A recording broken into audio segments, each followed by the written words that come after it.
Assalamualaikum warahmatullahi wabarakatuh. Pada kesempatan kali ini, kami kelompok 9 akan mempresentasikan hasil tugas pada pertemuan 6. Sebelumnya, perkenalkan nama saya Alisa Rafa Nadira dengan NIM akhir 2067. Saya Saifatiara Natania dengan NIM akhir 2009. Saya Iqbal Rizaldi dengan NIM akhir 2052.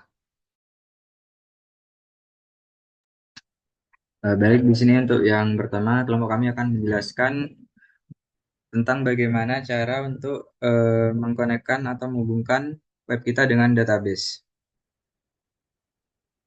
Nah, jadi di sini yang pertama itu ada di file db.php. Nah, di sini untuk yang pertama kita butuh data dari database kita. Di sini kelompok kami menggunakan database PostgreSQL. Ini butuh datanya seperti host, port, database namanya, kemudian user dan password. Nah, di sini kelompok kami menggunakan metode PDO atau PHP Data Object.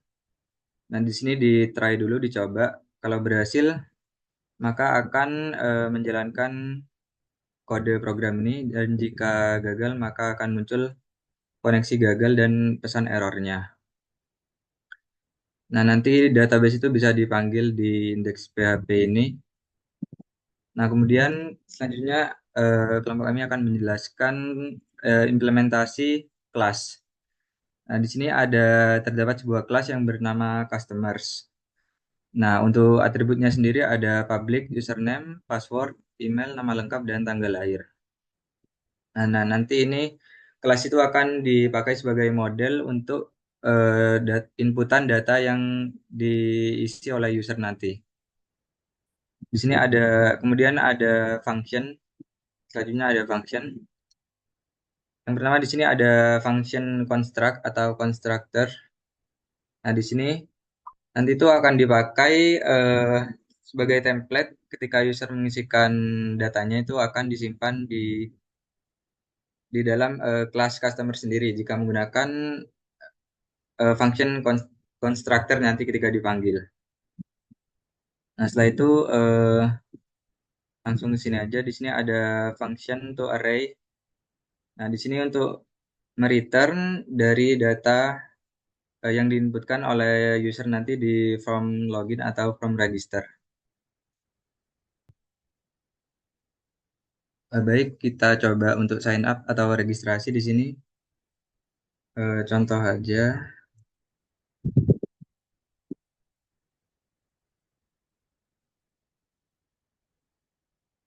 Nah, ketika user mengklik button daftar, nah nanti akan muncul alert atau pop-up seperti ini. Registrasi berhasil dan silakan login. Nah, nanti untuk datanya itu akan disimpan ke database yang sudah kita buat. Nah, di register.php di sini dibuatkan kelas, dan di sini memanggil fungsi to array untuk menyimpan data customernya atau data usernya. Kemudian untuk login di sini misal login.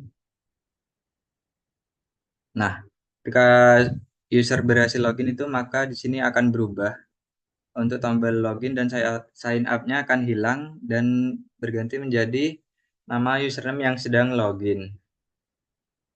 Nah, untuk di login PHP sendiri di sini menggunakan memanggil sebuah kelas, dan di sini nanti itu datanya akan dipanggil yang diambil dari form login tadi. Dan yang selanjutnya akan dijelaskan oleh rekan saya. Kemudian selanjutnya ada implementasi reuse PHP code. Jadi seperti yang sudah dijelaskan, kelompok kami sudah membuat file db.php, di mana file db.php itu dipanggil di banyak file, contohnya di index.php ini. Jadi di sini untuk mengkoneksikan database. Nah, kemudian ini ada require once db.php. Jadi mengambil file db.php itu hanya sekali yang isinya koneksi database. Nah, Rios ini koneksi itu ditulis cukup sekali di db.php dan bisa dipakai ulang di semua file. Kemudian lanjut ke React.js.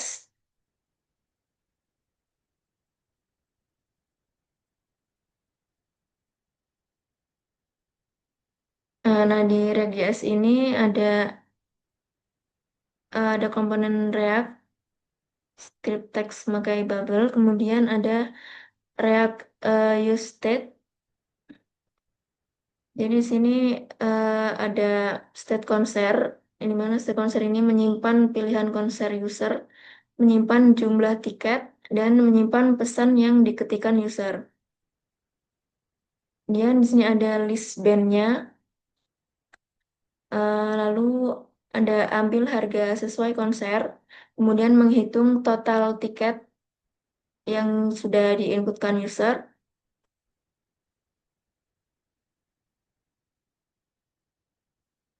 Jadi ketika user memilih konser dan jumlah tiketnya, total harga itu langsung muncul otomatis atau real time tanpa mereload halaman. Nah, kita juga mengimplementasikan text area. Kemudian jika ditekan pesan sekarang, maka langsung ke file proses.php yang tampilannya form pembayaran.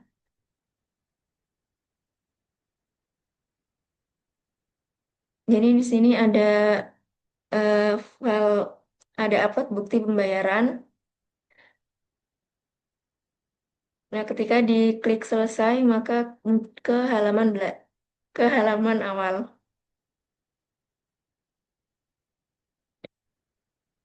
Mungkin selanjutnya dijelaskan oleh teman saya.